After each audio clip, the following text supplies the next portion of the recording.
Assalamualaikum warahmatullahi wabarakatuh. Bismillahirrahmanirrahim. Alhamdulillahirrabbilalamin. Wabihi nasta'inu ala umuri dunya waddin. Wassalatu wassalamu ala asrofil anbiya'i wal mursalin Sayyidina wa habibina wa syafi'ina Muhammadin wa ala alihi wa ashabihi wa man tabi'ahu bi ihsanin ila yaumiddin. Amma ba'du.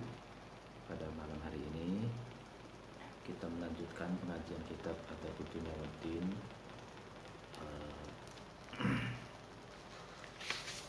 Sebelumnya mari kita membaca Al-Fatihah Al-Rasul ila hadratin Nabi Mustafa Muhammad sallallahu alaihi wasallam ala alihi wa ashabihi wa man tabi'ahum bi ihsanin ila yaumiddin wa ila hadratin jami'il ulama'il 'amilin wal awliya'i was syuhada'i was sholihin wa bil khusus awliya tis'afi arti Jawa sunan Gunung sunan Kalijaga sunan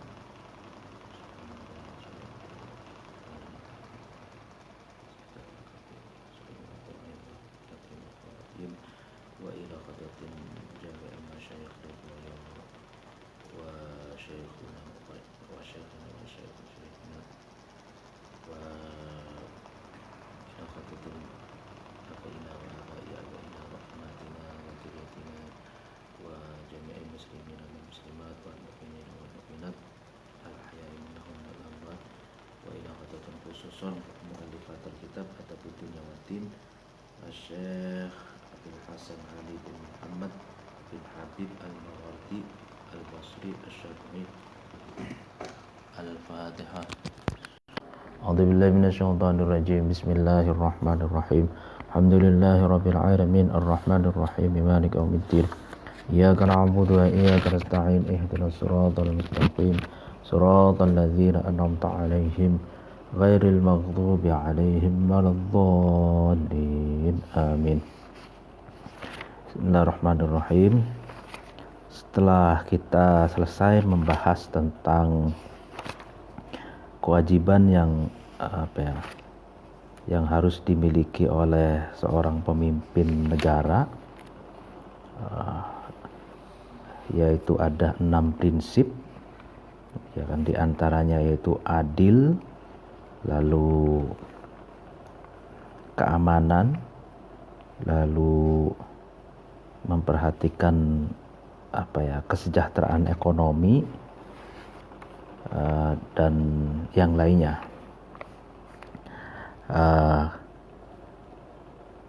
Kita pada malam hari ini memasuki pembahasan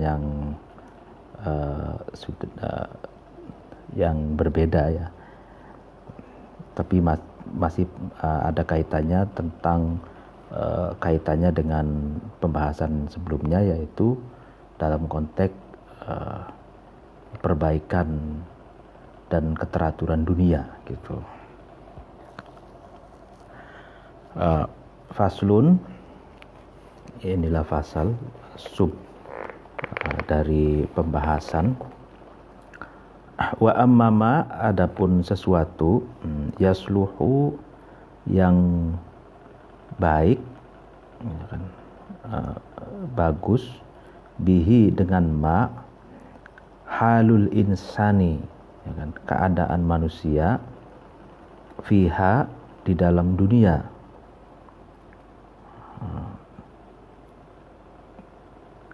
fasalah satu asya'a, itu ada 3 sesuatu. Artinya sesuatu yang dapat memperbaiki keadaan manusia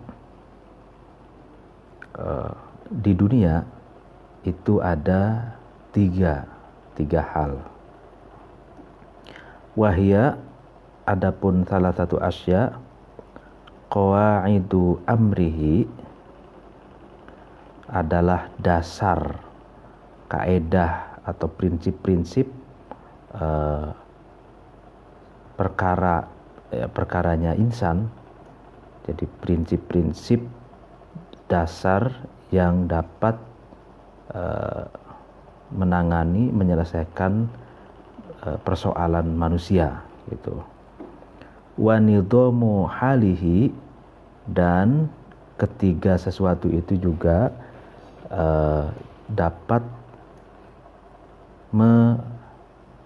mengatur keadaan manusia. Wahia, adapun salah satu asya itu, jadi apa saja 3 sesuatu yang dapat memperbaiki keadaan manusia hidup di dunia ini. Nafsun adalah yang pertama, itu jiwa, muti'atun yang manut, yang patuh gitu, ila rusdiha, kepada petunjuk, kepada petunjuknya nafas. Muntahiyatun, dan mengakhiri atau berhenti, an ghayyiha, dari ketersesatannya nafas. Jadi yang pertama, sesuatu yang dapat memperbaiki keadaan manusia di dunia adalah jiwa yang senantiasa mengikuti petunjuk kebaikan, petunjuk kebenaran gitu, dan berhenti dari ketersesatan.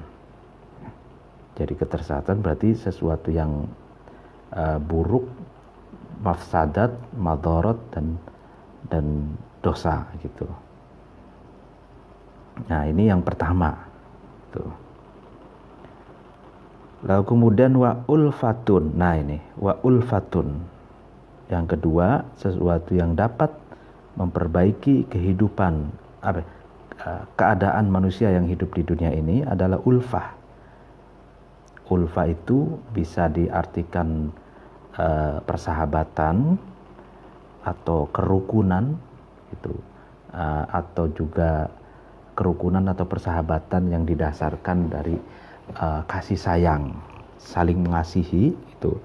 Jami'atun, ya kan, jami'atun yang terkumpul, yang mengumpulkan. Tan'atifu, yang menjadi welas asih gitu. Al-qulubu, hati-hati manusia, alaiha, atas ulfah. Wa yandafi'u, dan menolak, menjadi tertolak, ya, al-makruhu, sesuatu yang dibenci, biha, dengan sebab ulfah, ya kan? Nah, ini menarik. Jadi yang kedua, sesuatu yang dapat memperbaiki keadaan manusia hidup di dunia adalah sifat ulfah, sifat kasih sayang, rukun, ya kan, empati, mengutamakan persatuan dan kesatuan, mengutamakan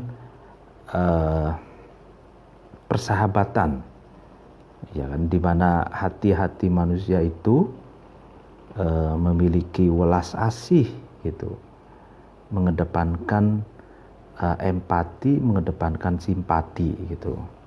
Dan dengan sebab ulfah itu, dengan sebab rukun, persahabatan, mengutamakan persatuan dan kesatuan, mengutamakan cinta kasih, dengan sebab itu sesuatu yang dibenci, al-makruh, itu tertolak gitu. Sesuatu yang dibenci oleh manusia itu apa? Perpisahan, adu domba, cerai-berai, kerusakan, mafsadat, madarat, itu kan sesuatu yang dibenci oleh manusia. Nah, dengan adanya ulfah, dengan adanya kerukunan, dengan adanya saling mencintai, kasih sayang, itu al-makruh, sesuatu yang dibenci itu tertolak gitu. Itu yang kedua. Lalu kemudian wa madatun, materi atau bahan dasar. Kafiyatun, yang sempurna, yang cukup. Taskunu, yang tenang, anteng. Nafsul insani, jiwanya manusia, ilaiha, kepada maddah, wa yastaqimu dan dapat mengokohkan awaduhu keberpalingannya insan itu biha dengan maddah. Ya, jadi yang ketiga, sesuatu yang dapat memperbaiki keadaan manusia di dunia adalah bahan dasar atau ya yang cukup, yang sehingga manusia itu bisa tenang, itu kan, tenang, tentram, dan tidak tergoda dengan bujukan gitu. Kayak fa'amal qa'idatu, maka adapun ini, jadi ini cara menulisnya Al-Mawardi ini seringkali menggunakan baro'atul istihlal. Artinya menjelaskan poin-poin dulu gitu. Apa yang ada 3 sesuatu yang dapat memperbaiki keadaan manusia di dunia. Ya kan, yang 3 itu disebutkan dulu. Nah, setelah disebutkan, ya kan, baru yang satu persatu itu dari ketiganya itu dijelaskan gitu. Nah, ini yang pertama, fa'amal qa'idatu, maka adapun kaidah al-ula yang pertama, allati yaitu hiya, yaitu al-qaidah al-ula, nafsun jiwa muti'atun yang taat, ya kan. Jadi yang di atas itu kan jelaskan prinsip yang pertama adalah jiwa yang taat, patuh kepada petunjuk, ya kan, petunjuk kebaikan, kebenaran gitu. Fali annaha, maka karena sesungguhnya nafas, idza ata'athu, ini ketika nafas itu, jiwa itu taat, ya kan, patuh kepada insan, kepada manusia, malakaha, maka manusia, insan itu bisa menguasai, bisa mengendalikan nafas, ya, mengendalikan terhadap nafas. Wa idza asathu, dan ketika nafas itu, jiwa itu berontak, mengingkari terhadap insan, nah malakatuhu, maka nafas itu justru yang menguasai terhadap insan itu. Walam yamlikuha, dan tidak kuat mengendalikan insan itu terhadap nafas. Nah, ini jadi kenapa prinsip dasar yang pertama gitu kan, yang dapat memperbaiki keadaan manusia di dunia itu adalah jiwa-jiwa yang patuh, yang taat kepada petunjuk, ya kan? Karena katanya ketika jiwa manusia itu, ya kan, taat terhadap manusia, ya, terhadap dirinya gitu, maka manusia itu bisa menguasai jiwanya. Jadi gini, kita ini kan punya jiwa gitu. Jiwa itu isinya akal, lalu kemudian akal pikiran, hati, lalu kemudian niat. Ya, kerja-kerja akal dan hati itu jiwa gitu. Nah, kalau kita itu bisa mengendalikan, kalau kita jiwa kita ini bisa patuh terhadap diri kita, gitu kan, ya kan, maka kita ini bisa menguasai jiwa kita, gitu kan, bisa mengendalikan jiwa kita. Tapi ketika sebaliknya, ketika jiwa kita itu mengingkari, berontak, tidak patuh kepada kita, ya kan, maka justru sebaliknya, maka jiwa kitalah yang akan menguasai kita gitu. Dan kita sebagai manusia itu tidak bisa mengendalikan jiwa kita gitu. Jadi ini menarik. Jadi bagaimana kita caranya akan menguasai dan mengendalikan jiwa kita sehingga jiwa kita itu dapat diatur, diasah, diasuh dan diorientasikan kepada sesuatu yang mestinya kita raih gitu loh, yang mestinya kita tuju gitu. Jadi kalau kita tidak bisa ya kan menguasai jiwa kita, maka jiwa kitalah yang akan menguasai diri kita itu. Waman, adapun seseorang lam yamliku itu tidak mampu atau tidak kuat menguasai man itu nafsahu terhadap dirinya man ya kan, fahuwa maka adapun man bi an la yamliku dengan gambaran man itu tidak kuat menguasai ghairaha terhadap selainnya man, ahro itu lebih patut. Nah ya kan, maksudnya waman lam yamlik nafsahu fahuwa bi an lam yamlik ghairaha ahro. Jadi seorang yang tidak menguasai dirinya ya kan, maka dia sudah pasti tidak bisa menguasai orang lain gitu kan. Jadi kita tidak bisa mengendalikan menguasai jiwa kita ya, apalagi kita akan mengendalikan dan menguasai orang lain, itu jauh lebih berat gitu. Jadi sebelum ingin mengatur ya kan, menguasai ya kan dan mengendalikan orang lain, terlebih dahulu kita harus mampu mengendalikan jiwa kita gitu. Kalau kita tidak mampu mengendalikan jiwa kita, terlebih lagi kita sudah pasti akan tidak bisa mengendalikan orang lain. Waman, adapun seorang asothu itu mengingkari terhadap man nafsuhu jiwanya man, karena maka ada man itu bimaksiati ghairiha itu mengingkari terhadap selainnya man, aula itu lebih utama itu.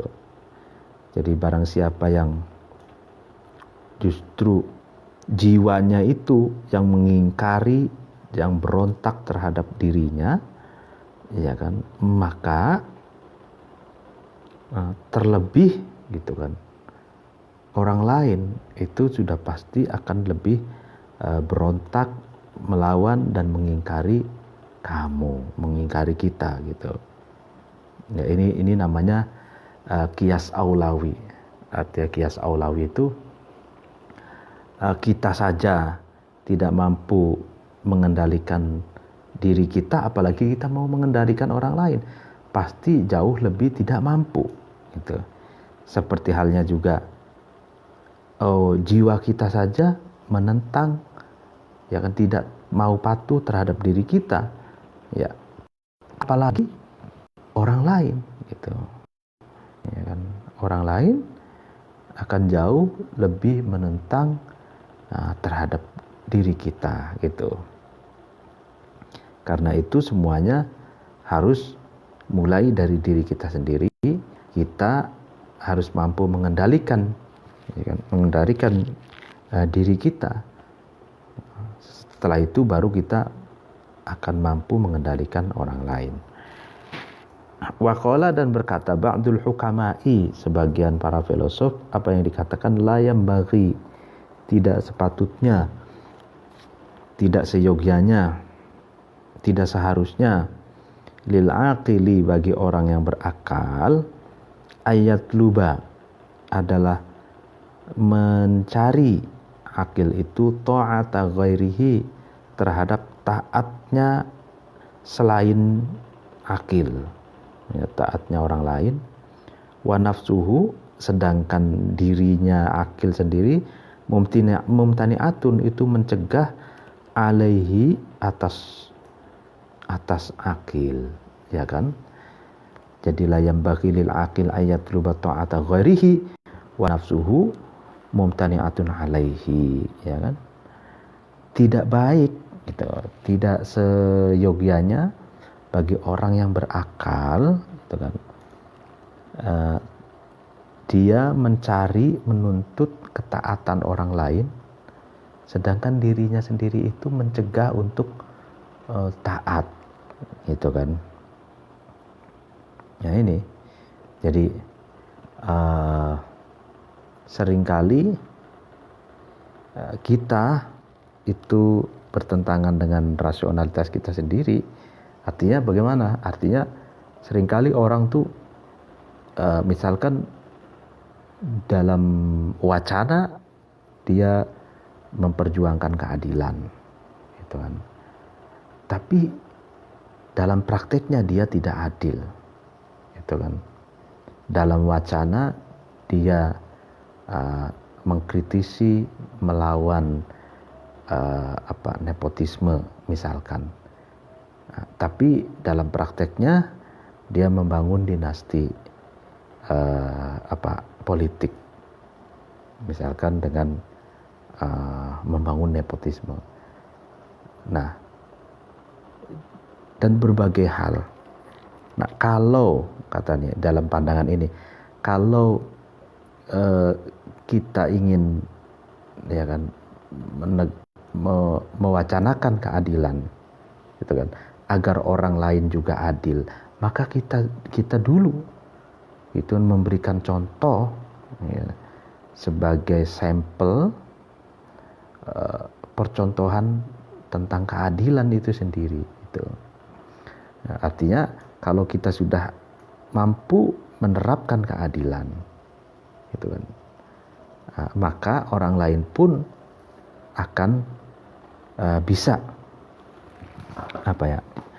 dianjurkan atau diwajibkan, dituntut oleh kita agar orang lain pun melakukan keadilan, gitu. Nah, sementara kalau misalkan kitanya tidak, dalam praktek keseharian tidak adil, gitu kan, tapi mewacanakan kepada orang lain untuk berbuat adil, misalnya, nah itu justru ya jauh lebih sulit, karena kita sendiri berbuat adil tidak bisa, apalagi menyuruh orang lain untuk berbuat adil, gitu. Nah, makanya sebagian filosof itu ini mengatakan begitu. Bagi orang yang berakal tidak elok, ya kan, menuntut ketaatan orang lain. Tidak elok bagi orang yang berakal untuk menuntut misalkan orang lain untuk berbuat adil, sementara dia sendiri tidak mempraktekkan keadilan, gitu. Nah, ini tasawurnya ya, atau deskripsinya seperti itu. Wa qad qala, dan sungguh berkata asy-syairu, seorang penyair, apa yang dikatakan, atat ma'u ayuti aka qalbu su'da wa